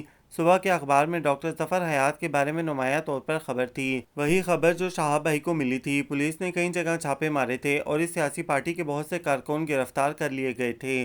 ان سب پر ملک دشمن کارروائیوں میں ملوث ہونے کا الزام عائد تھا اور یہ بھی کہ انہیں یونیورسٹی کی نوکری سے بھی بے دخل کر دیا گیا تھا۔ نہیں، ڈاکٹر ظفر حیات ملک دشمن نہیں ہے، وہ تو بڑا ہمدرد انسان ہے، بہت محب وطن ہے، طلبہ کے دکھ درد کا ساتھی ہے، طلبہ کا دوست ہے، وہ ملک دشمن نہیں ہے۔ میرا جی چاہتا کہ ایک ایک سے چیخ چیخ کر کہوں مگر میرے لب خاموش تھے، آنکھوں کے سوتے خشک تھے۔ میں نے پڑھائی ہی چھوڑ دی، یونیورسٹی جانا بند کر دیا۔ حالانکہ میرا ایک سیمسٹر رہ گیا تھا مگر میں کیا کرتی، مجھے خود شرم آتی۔ میری سہیلیاں کیا کہیں گی اگر کسی اور کو پتہ ہوا تو کہ میں دلہن بنی بیٹھی رہ گئی اور وہ آئے ہی نہیں۔ میں ہمدردی کی بھیک لینا نہ چاہتی تھی، سارا دن گھر میں پڑی رہتی، خوب شاعری کرتی۔ ڈاکٹر ظفر حیات کے جل جانے کا دکھ میرے اندر جم کر رہ گیا تھا۔ ابو چاہتے تھے کہ میں یونیورسٹی جاؤں مگر میں نے انکار کر دیا تھا۔ بس روز ڈاکٹر ظفر حیات کے بارے میں اخبار میں خبریں تلاش کرتی۔ پھر ایک روز خبر آئی کہ ڈاکٹر ظفر کو دوسرے روز عدالت میں پیش کیا جائے گا۔ میں امی ابو کو بتائے بغیر کورٹ پہنچ گئی۔ میں صرف ایک نظر انہیں دیکھنا چاہتی تھی۔ پولیس کی بھاری جمعیت کے ساتھ انہیں عدالت میں لایا گیا تھا۔ میں ان کو صرف ایک جھلک ہی دیکھ پائی تھی۔ وہ پہلے سے کمزور ہو گئے تھے مگر لبوں پر مسکراہٹ تھی، آنکھوں میں پہلے کی سی چمک۔ خدا کرے تمہارے لبوں کی مسکراہٹ اور آنکھوں کی چمک ہمیشہ قائم رہے۔ میں دعاؤں کے پھول برسا کر لوٹ آئی۔ پھر سنا کہ ڈاکٹر ظفر حیات کو 3 ماہ کی نظر بندی کی سزا سنا دی گئی ہے اور میں نے وہ 3 ماہ کس طرح کاٹے تھے میں ہی جانتی ہوں۔ روز انگلیوں پر دن گنتی تھی میں، مگر میرا انتظار ہی رہا۔ ابھی 3 ماہ ختم ہونے میں ایک دن تھا کہ پتہ چلا کہ نظر بندی میں توسیع کر دی گئی ہے۔ میں پاگل ہی تو ہو گئی اور دوسرے دن سینٹرل جیل پہنچ گئی۔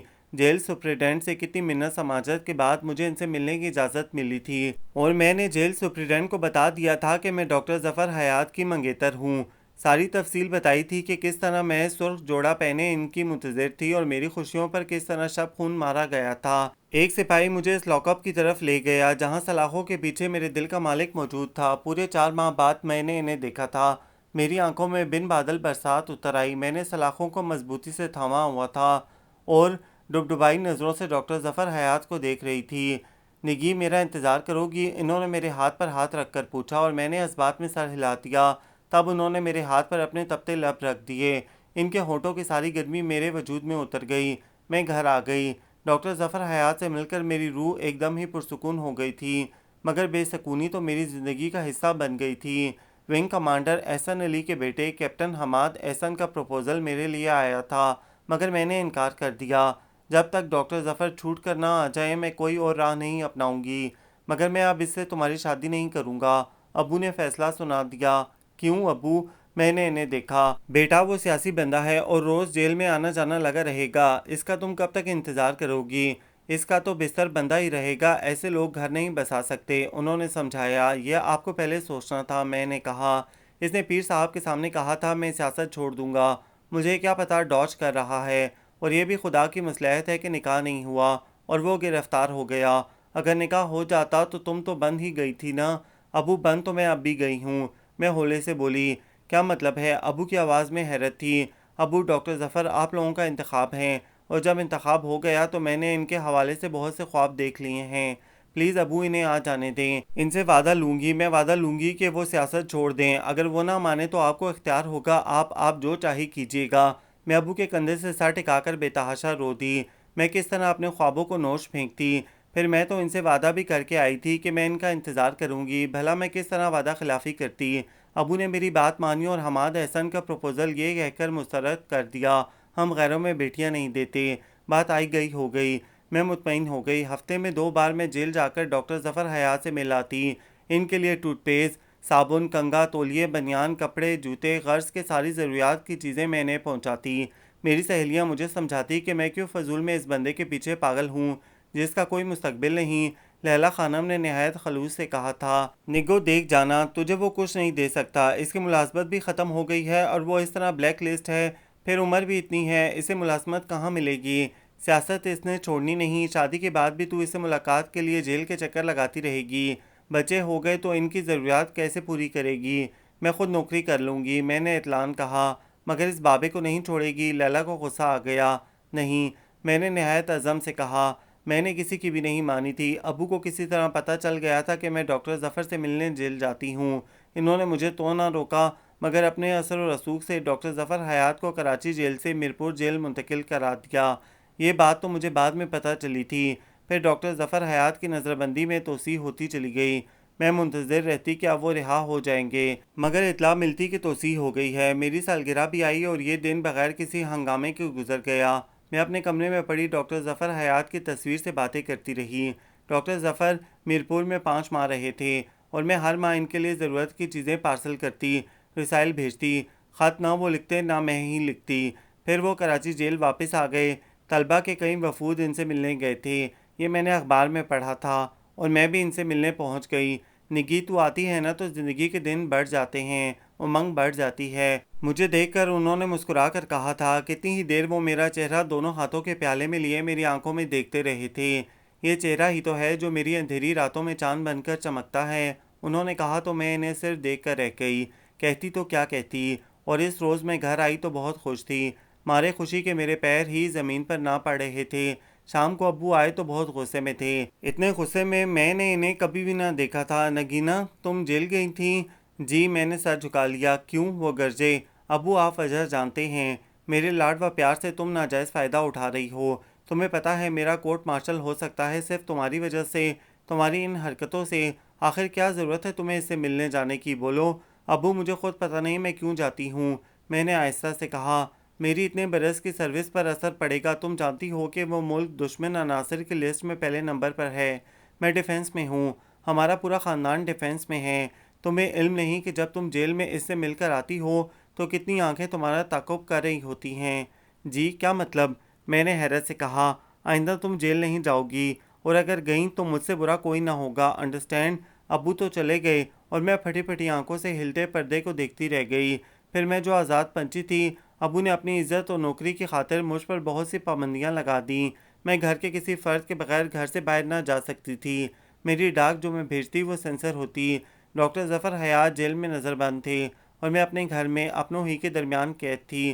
پھر میں نے اخبار میں پڑھا، ڈاکٹر ظفر حیات کی سزا ختم ہو گئی، پورے 1 سال 8 ماہ بعد وہ رہا ہوئے تھے۔ طلبہ نے ان کا پرجوش استقبال کیا تھا، جیل سے ان کے گھر تک جلوس کی شکل میں انہیں لے جایا گیا تھا، بیان بھی انہوں نے دیا تھا، ہم اپنے حقوق کے لیے جدوجہد جاری رکھیں گے۔ لو پھر ایسا بیان دے دیا، میں چڑ کر رہ گئی۔ میں منتظر تھی کہ ڈاکٹر ظفر حیات آئیں گے، جو کام ادھورا چھوڑ گئے تھے اسے مکمل کرنے۔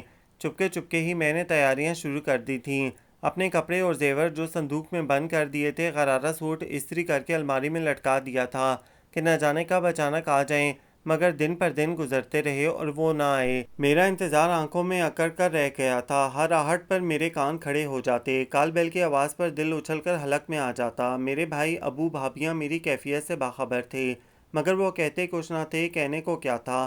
سب کو ہی ڈاکٹر ظفر حیات کا انتظار تھا۔ انہیں رہا ہوئے 2 ماہ گزر گئے تھے، مگر ابھی تک انہیں میرے گھر کا رستہ نظر نہ آیا تھا۔ اخبار میں روز ہی میں ان کے بارے میں پڑھتی تھی۔ اسی پارٹی کے ہیڈ کوارٹر میں وہ لیکچر دیتے تھے جس کی ہمدردیاں ان کے ساتھ تھیں۔ اب وہ کھل کر اس سیاسی پارٹی کی حمایت کرتے تھے۔ روز اخبار میں ان کے بیانات آتے، یعنی اب ڈاکٹر ظفر حیات کھل کر سامنے آ گئے تھے۔ انہی دنوں فلائٹ لیفٹیننٹ رحمان نیازی کا پروپوزل آیا۔ رحمان کی بڑی بہن سمیرہ جو میجر توقیر سے بیاہی ہوئی تھی اور کراچی میں مقیم تھی، اس نے مجھے بیس پہ مینا بازار لگا تھا وہیں دیکھا تھا اور اپنے بھائی کے لیے اسے میں پسند آ گئی تھی۔ رحمان نیازی کی پوسٹنگ ان دنوں چکلالہ میں تھی۔ وہ بہن سے ملنے کراچی آیا ہوا تھا۔ امی ابو کو رحمان ہر لحاظ سے پسند آیا تھا۔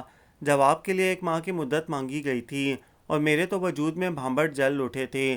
میں نے صاف انکار کر دیا تھا کہ کسی صورت میں رحمان نیازی سے شادی نہیں کروں گی۔ آخر ہم کب تک انتظار کریں؟ کمال بھائی نے کہا، اس سے جا کر پوچھیں۔ میں نے مشورہ دیا، تم چاہتی ہو ہم اس 2 ٹکے کے سماج دشمن کے سامنے جھک جائیں؟ کبھی نہیں۔ کمال بھائی کا غصہ آسمان کو چھو رہا تھا، مگر میرا انکار ہی رہا۔ آخر لیلہ خانم کی خدمات حاصل کی گئیں۔ امی نے لیلہ کو بلایا تھا۔ وہ ایک مقامی اخبار میں جاب کر رہی تھی۔ ماں ہی ہوتی ہے، وہ اولاد کے دل کی ساری وارداتوں کی خبر رکھتی ہے، اور میری ماں نے بھی لیلہ کو راضی کیا تھا کہ وہ ڈاکٹر ظفر حیات سے بات کرے، مگر لیلہ کو میں نے تنہا نہ جانے دیا بلکہ اس کے ساتھ خود بھی گئی۔ کاش اس روز میں نہ جاتی۔ میرے خوابوں کا تاج محل ٹوٹ کر کرچی کرچی اسی روز تو ہوا تھا جس کی کرچیوں پر چل کر میرے پاؤں لہو لہان ہو گئے تھے۔ سوسائٹی کے علاقے میں اس بڑی سی کوٹھی کے سامنے ہمارا رکشہ رکا تھا جو اس جماعت کا ہیڈ آفس تھا، اور ڈاکٹر ظفر حیات وہیں موجود ہوتے تھے۔ چوکیدار نے بتایا کہ وہ آتے ہی ہوں گے، آپ انتظار کریں۔ ہم یہیں اندر بیٹھ جائیں؟ لیلہ نے پوچھا۔ نہیں جی، اندر بٹھانے کا آرڈر نہیں ہے۔ دیکھیں جی، میرا ایک اخبار سے تعلق ہے۔ لیلہ خانم نے روب ڈالنے کی کوشش کی، مگر چوکیدار نے کہہ دیا، بہت سخت آرڈر ہے جی، میں نہیں بٹھا سکتا۔ آخر ہم مجبوراً اس کوٹھی کے سامنے بنے فٹ پاتھ پر بیٹھ گئے۔ دیکھ لو کیا بے عزت کروا رہی ہے تمہاری محبت، اگر کوئی میرا جانے والا دیکھ لے تو کیا سوچے گا؟ لیلہ منہ بنا کر بولی اور میں ہنس دی۔ پھر صرف 7 منٹ بعد ہی تو گلی کے موڑ سے فیروزی سوزوکی داخل ہوئی تھی۔ میری دھڑکنیں چہک اٹھیں۔ ڈرائیونگ سیٹ پر ڈاکٹر ظفر حیات موجود تھے۔ لیلہ نے اٹھ کر گاڑی روکنے کا اشارہ کیا۔ مجھ میں تو ہمت ہی نہ تھی کہ اٹھ کے کھڑی ہو جاتی۔ السلام علیکم سر، لیلہ نے موٹر کی کھڑکی میں سر گھسیٹتے ہوئے کہا۔ کیا حال ہے بھائی، میں نے پہچانا نہیں آپ کو؟ وہ بولے، جی ایک آدھ بار دیکھا جائے تو پہچان مشکل ہوتی ہے، آپ مجھے چند منٹ دیں گے؟ لیلہ کا لہجہ سخت تھا۔ جی ضرور۔ وہ انجن بند کر کے اتر آئے اور پھر بونٹ سے ٹیک لگا کر کھڑے ہو گئے۔ فرمائیے۔ اب بھی ان کی نظریں لیلہ پر تھیں۔ مجھے تو دیکھا بھی نہ تھا۔ میرے دل میں ماتم ہونے لگا۔ مجھے جی نگینہ کی والدہ نے بھیجا ہے۔ لیلہ نے بات شروع کی۔ کیوں؟ ان کے لہجے میں اوپرا پن تھا۔ کیا آپ نہیں جانتے؟ کیا بتانا چاہتی ہیں آپ؟ ڈاکٹر ظفر کا لہجہ ترش تھا۔ آپ نگینہ کو جانتے ہیں؟ یہ میری اسٹوڈنٹ سبیحہ کی دوست ہیں، بس یہی جان پہچان ہے۔ وہ بے نیازی سے بولے، اور کوئی بات نہیں؟ لیلہ پر تو حیرتوں کے پہاڑ ٹوٹ رہے تھے۔ بالکل نہیں۔ انہوں نے سر کو نفی میں ہلایا۔ کیا آپ نے ان کے والدین سے نکاح کا کہا تھا اور پھر اسی روز آپ گرفتار ہو گئے تھے؟ اور کیا مذاق ہے بی بی؟ ڈاکٹر ظفر حیات ہنسے۔ کہاں سے کہانی گڑھی ہے آپ نے؟ دیکھیں ڈاکٹر صاحب، آپ مذاق کر رہے ہیں۔ آپ نے نگینہ کو پروپوز نہیں کیا تھا؟ لیلہ اڑی ہوئی تھی۔ نہیں، آپ اس کی اور میری عمر کو دیکھیں۔ کیا میں اسے پروپوز کر سکتا ہوں؟ کتنا فرق ہے ہماری عمروں میں۔ مگر آپ نے پروپوز کیا تھا۔ لیلہ پاؤں پٹک کر بولی، یہ تصویریں دیکھیں آپ، جو نکاح کے جوڑے میں اتاری گئی تھیں۔ آپ کا انتظار ہوتا رہا تھا۔ اور لیلہ نے پرس سے تصویریں نکال کر انہیں دکھائیں۔ تصویریں؟ آپ مجھے بلیک میل کر رہی ہیں؟ ڈاکٹر صاحب آپ اگر مذاق کر رہے ہیں تو… لیلہ روحانسی ہو گئی۔ دیکھیں بی بی، میں بالکل مذاق نہیں کر رہا۔ میں نے کبھی انہیں پروپوز نہیں کیا۔ وہ ہاتھ اٹھا کر بولے، آپ نے ان کے پیر و مرشد سے رشتہ نہیں مانگا تھا؟ لیلہ بولی، پیر و مرشد جیسی چیزوں کو میں مانتا ہی نہیں، نہ میں ملا ہوں۔ ڈاکٹر صاحب آپ بھول گئے، جس روز آپ نگینہ کی سالگرہ میں آئے تھے تو ملے تھے۔ بھائی میں روز نہ جانے کتنے لوگوں سے ملتا ہوں، اپنے کتنے اسٹوڈنٹس کی سالگرہ کی تقریب میں شرکت کرتا ہوں، مجھے یاد نہیں۔ آپ میرا وقت برباد نہ کریں۔ ڈاکٹر ظفر کے چہرے پر سختی تھی۔ تو آپ نگینہ کو نہیں جانتے؟ لیلہ کے لہجے میں مایوسی تھی۔ نہیں، میں نہیں جانتا اسے۔ وہ تلوار کے سے لہجے میں بولے۔ آپ؟ لیلہ نے کہنا چاہا، مگر میں اپنی جگہ سے اٹھی اور لیلا کے کندھے پر ہاتھ رکھ کر بولی، بھائی چلو اب مزید کچھ نہ کہنا، مجھے لگتا ہے ڈاکٹر ظفر حیات کی اندھیری راتوں میں کوئی اور چہرہ چاند بن کر چمکتا ہے، بس چلو۔ لیلا کھڑی رہی اور میں چل دی۔ مجھے نہیں پتا کہ لیلا نے ڈاکٹر ظفر حیات سے اور کیا کچھ کہا تھا، میں انہیں نہیں جانتا۔ ان کا یہی جملہ میرے دل میں بار بار خنجر کی طرح اتر رہا تھا۔ مجھے پتہ نہ تھا کہ میں کس سمت چلی جا رہی ہوں۔ میرا ذہن میرے بس میں نہ تھا، میرے قدم انجانی منزل کی طرف بڑھ رہے تھے۔ بسیں، کاریں مسلسل ہارن بجا رہی تھیں اور میں سڑک کے بیچوں بیچ چلی جا رہی تھی۔ پتہ نہیں کتنے ہی جگ بیت گئے، گاہیں چلی ہی جا رہی ہوں، تبھی ایک رکشہ آ کر میرے قریب رکا۔ نگو آؤ، یہ میری عزیز دوست لیلا خانم تھی۔ میں کچھ بولے بغیر رکشے میں بیٹھ گئی۔ مجھے کچھ پتہ نہیں کب گھر پہنچی۔ اپنے کمرے میں آتے ہی میں تیورا کر گری اور کچھ ہوش ہی نہ رہا۔ بھلا یہ کوئی کم صدمہ تھا؟ اس شخص نے مجھے پہچاننے سے انکار کر دیا تھا جس کے نام سے میں اپنی پہچان کرانا چاہتی تھی، جس کی اندھیری راتوں میں میں مثل چاند چمکتی تھی۔ میں اس کے لیے جینے کی امنگ تھی، حیاتی کی سوگند تھی۔ یہ ڈاکٹر ظفر ہی نے مجھے کہا تھا، یہ سارے ڈوز انہی نے مجھے دیے تھے اور میں نے آنکھیں بند کر کے ان کے کہنے پر اعتبار کیا تھا۔ مجھے کیا پتا تھا کہ سچ کیا ہے؟ مجھے یقین نہیں تھا کہ یہ سب ڈاکٹر ظفر حیات نے مجھے کہا ہے۔ ان کی آنکھوں میں تو میرے لیے کوئی پہچان نہ تھی۔ میں نے امی کے گلے لگ کر بے تحاشا آنسو بہاتے ہوئے رحمان نیازی کے بارے میں حامی بھر لی کہ اس کے علاوہ اور کوئی چارہ نہ تھا۔ جس سے امیدوں کی ڈور بندھی ہوئی تھی وہی ٹوٹ گئی تھی، تو میں کیا کرتی؟ لیلا نے امی کو تمام تفصیل بتا دی تھی۔ اب میں نے رحمان نیازی کے لیے حامی بھری تھی تو بے وفائی کا الزام تو نہ آ سکتا تھا۔ سمیرا توقیر کو کہلا بھیجا گیا کہ رحمان کا پروپوزل قبول کر لیا گیا ہے اور جلد از جلد شادی کر لی جائے۔ ادھر سے بھی کوئی رکاوٹ نہ تھی، دونوں طرف شادی کی تیاریاں ہونے لگیں۔ میری بھابیاں میرے لیے کوئی بھی چیز لاتیں، نہایت شوق سے دکھاتیں، مگر میں کوئی توجہ ہی نہ دیتی۔ میں ڈاکٹر ظفر حیات سے نفرت کرنا چاہتی تھی مگر مجھ سے نفرت ہی نہ ہوتی۔ رحمان کے بارے میں سوچنا چاہتی تو نظروں کے سامنے ڈاکٹر ظفر آ جاتے۔ دل میں ہر سمت انہی کا قبضہ تھا۔ اتنے تلخ رویے کے باوجود بھی وہ میرے دل سے نہ نکل پائے تھے۔ پھر پتہ نہیں میں کیسے ان کے دل سے نکل گئی تھی۔ مجھے تو یاد بھی نہ تھا کہ کوئی ناروا سلوک ان سے روا رکھا ہو۔ مجھے ان کی نفرت کی وجہ سمجھ میں نہ آئی۔ رحمان نیازی سے شادی سے پہلے میں نے اپنی ساری نظموں اور غزلوں کو آگ لگا دی، تمام ڈائریاں جلا دیں جن کا ایک ایک لفظ ڈاکٹر ظفر حیات کے بارے میں تھا۔ میں تو ایسی جنونی تھی کہ اخبار میں بھی ان کے نام کی کوئی خبر آتی تو سنبھال کر رکھتی تھی، وہ بھی پھاڑ کر شعلوں کی نظر کر دیں۔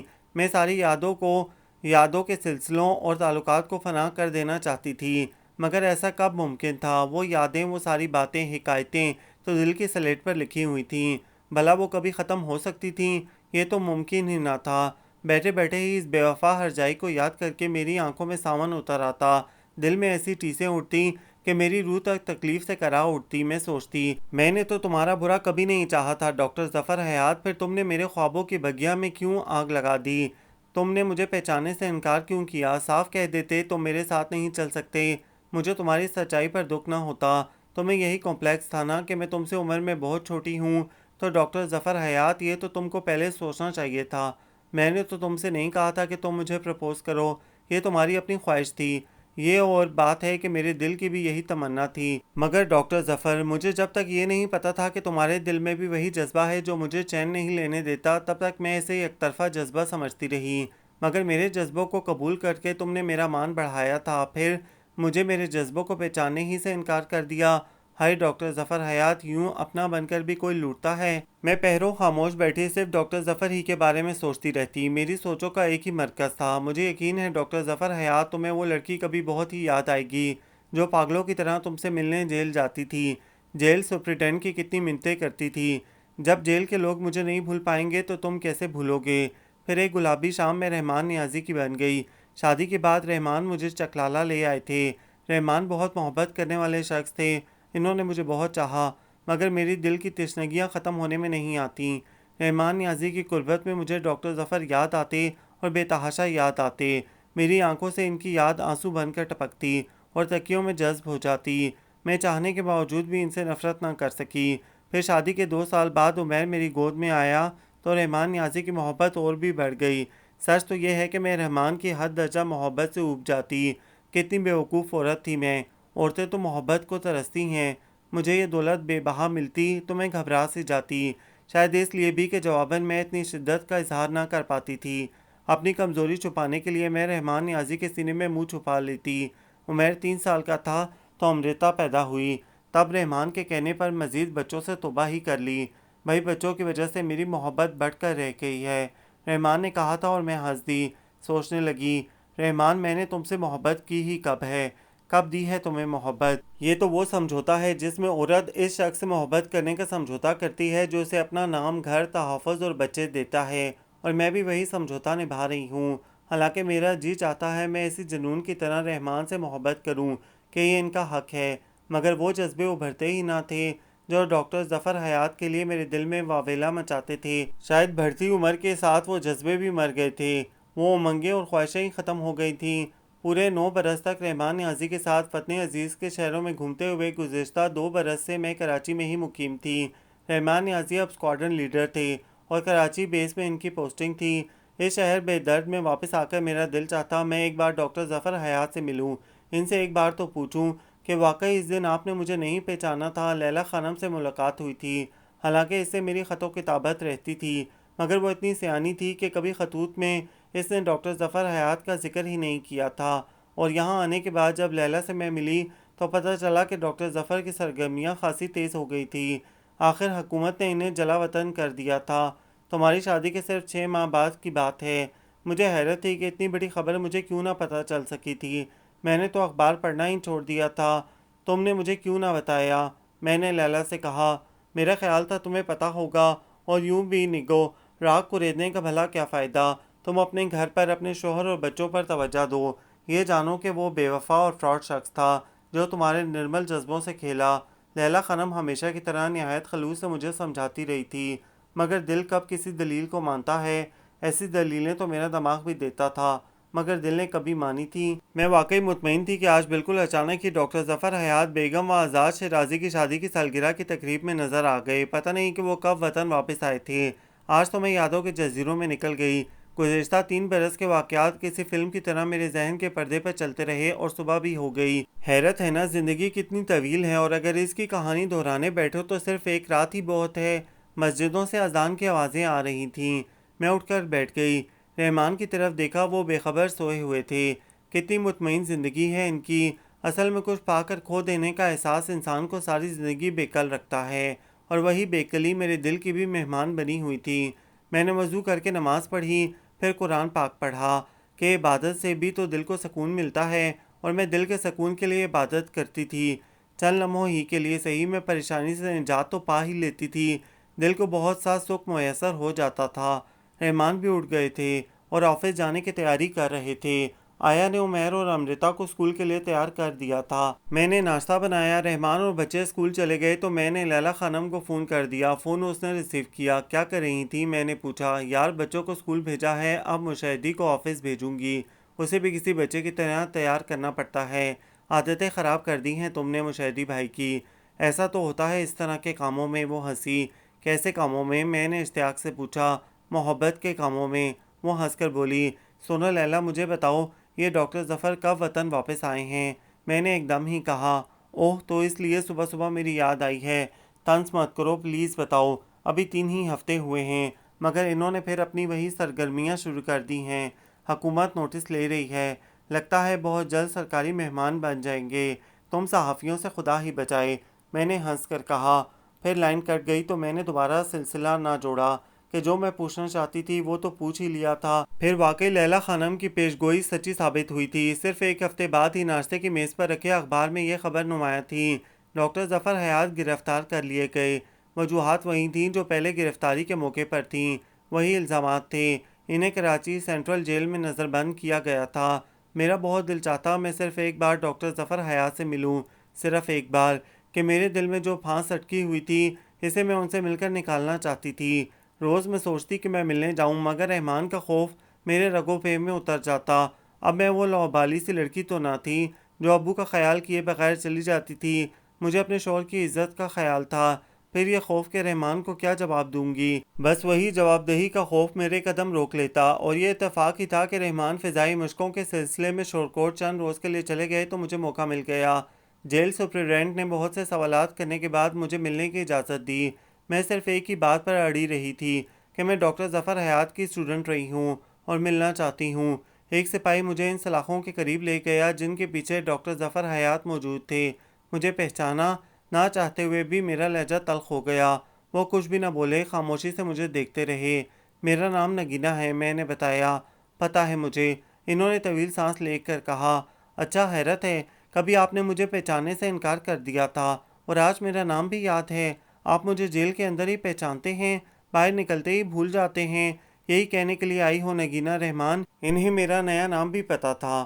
مجھے ایک بار بتا دیں کہ آپ نے اس روز واقعی مجھے نہ پہچانا تھا، یا اگر یہ کہوں کہ پہچان لیا تھا مگر میں راستہ بدلنا چاہتا تھا؟ کیوں؟ ان کا جملہ مکمل ہونے سے پہلے ہی میں چیخی۔ کچھ باتوں کا جواب نہیں دیا جا سکتا۔ ڈاکٹر ظفر حیات نے رخ موڑ لیا۔ میری طرف دیکھ کر بتائیں مجھے۔ میں نے ان کے کندھے پر ہاتھ رکھ کر جھنجھوڑا۔ پلیز مسز رحمان، آپ چلی جائیں، میں آپ کو کچھ نہیں بتانا چاہتا۔ ایسا نہ ہو کہ آپ کے یہاں آنے پر آپ کو بہت سے لوگوں کو بہت ساری صفائیاں دینی پڑ جائیں۔ میں خود کو بہت چھوٹا سمجھتی ہوں ڈاکٹر ظفر، مجھے بتائیں راہ بدلنے کی وجہ مجھے کیوں ٹھکرایا؟ میری آواز بھرا گئی۔ وہ ایک دم پلٹے اور سلاخوں کو مضبوطی سے پکڑ لیا۔ اپنی سرخ دہکتی انگارہ آنکھوں سے مجھے دیکھتے ہوئے بولنے لگے، نگو تمہیں کیا بتاؤں، کیسے بتاؤں کہ مجھے یہ احساس دلایا گیا تھا کہ میرا اب کوئی مستقبل نہیں۔ ساری زندگی مجھے جیل میں سڑنا ہے، تمہیں میں کوئی تحفظ نہ دے سکوں گا۔ کس طرح بتاؤں کہ مجھے کہا گیا اگر سیاست نہیں چھوڑو گے تو نگینہ کو نہیں پا سکتے۔ وہ مجھ سے معافی نامہ لکھوانا چاہتے تھے، مگر نگو میں اصولوں پر سمجھوتا نہیں کر سکتا۔ میں نے اپنے دل کے ٹکڑے کر دیے مگر اپنے اصول کا علم بلند ہی رکھا۔ ہاں نگو، مجھے یہ بھی احساس دلایا گیا کہ میں تم سے عمر میں بہت بڑا ہوں، تمہارے ساتھ چلتا اچھا نہ لگوں گا۔ مجھے کہا گیا کہ اگر میں نے تمہیں کچھ بتایا تو میرے اہل خانہ کا انجام بہت برا ہوگا۔ مگر یہ سب کس نے کہا؟ میں نے دل کو قابو کرتے ہوئے کہا، تمہارے ابو اور شہاب بھائی نے۔ وہ بولے، اوہ، میرے لبوں سے یہ اس طرح نکلی جیسے روح نکلے۔ اور نگو، تم انہیں مجرم نہ سمجھو، ایک لحاظ سے انہوں نے بالکل صحیح کیا، اس لیے کہ والدین یہی چاہتے ہیں کہ ان کی بیٹیوں کا مستقبل محفوظ ہو۔ بیٹیوں کے لیے گھر دیکھ بھال کر بسائے جاتے ہیں۔ سچ ہے، میرا تو کوئی مستقبل نہ تھا، میری کوئی منزل نہیں سوائے اس جیل خانے کے۔ تم تو زندگی اور جذبوں سے بھرپور لڑکی تھیں، میں تمہارے جذبوں کو قید کرنے کے حق میں نہ تھا، اسی لیے میں نے تمہاری راہ سے ہٹ جانے کا فیصلہ کیا۔ مگر نگینہ، یقین کرو، میں جہاں کہیں بھی رہا، کسی جگہ بھی رہا، تمہارا چہرہ میری اندھیری یادوں میں روشن رہا۔ تم ہر جگہ میرے قریب رہیں، تم نے میری روح کو ان جذبوں سے آشنا کیا تھا جس کا ذائقہ تو میں نے جوزفین کی قربت میں بھی محسوس نہ کیا تھا۔ تمہیں کیا بتاؤں کہ تم میرے لیے کیا تھیں، کیا ہو اور کیا رہو گی؟ بس میری دو خواہشیں ہیں۔ کیا؟ میں نے ان کی طرف دیکھا۔ اپنے گھر پہ بھرپور توجہ دو، شوہر اور بچوں کے ساتھ خوش رہو، یہ میری شدید ترین خواہش ہے۔ اور ڈاکٹر ظفر ایک دم خاموش ہو گئے۔ دوسری خواہش، میرے لب کانپے، آئندہ یہاں مت آنا، کبھی نہ ملنا مجھے، خدا حافظ۔ ڈاکٹر ظفر حیات کا لہجہ بھرا گیا، آنکھوں میں آنسوؤں کی چمک تھی۔ پھر وہ رکے نہیں اور وہاں سے چلے گئے۔ میری آنکھوں میں سنگریزے چبھنے لگے، جی چاہا کہ میں چیخ چیخ کر رہوں، مگر میں نے اپنی چیخوں کو حلق میں گھونٹ لیا۔ اس ملاقات کے بعد میرا دل ایک دم ہی مطمئن ہو گیا۔ جب میں سینٹرل جیل سے نکلی تو میں خود کو بہت امیر محسوس کر رہی تھی۔ آج 13 برس پہلے جو پھانس میرے دل میں گڑی تھی وہ نکل گئی تھی، اور مجھے یقین ہے کہ میں نہایت احسن طریقے سے اپنے بچوں کی پرورش اور رحمان نیازی کی خدمت کر سکوں گی۔ اب باقی زندگی کا سفر اطمینان سے کٹے گا۔ گاڑی ڈرائیو کرتے ہوئے میرے لبوں پر ایسی مسکراہٹ تھی جو دل کے مطمئن ہونے پر ہی لبوں کی مہمان بنتی ہے، اور رب نے ایسی مسکان میرا مقدر بھی کر دی تھی، مگر بہت عرصے بعد۔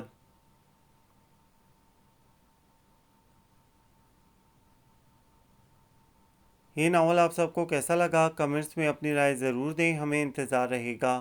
ہمارے چینل کو لائک کریں، شیئر کریں، سبسکرائب کریں۔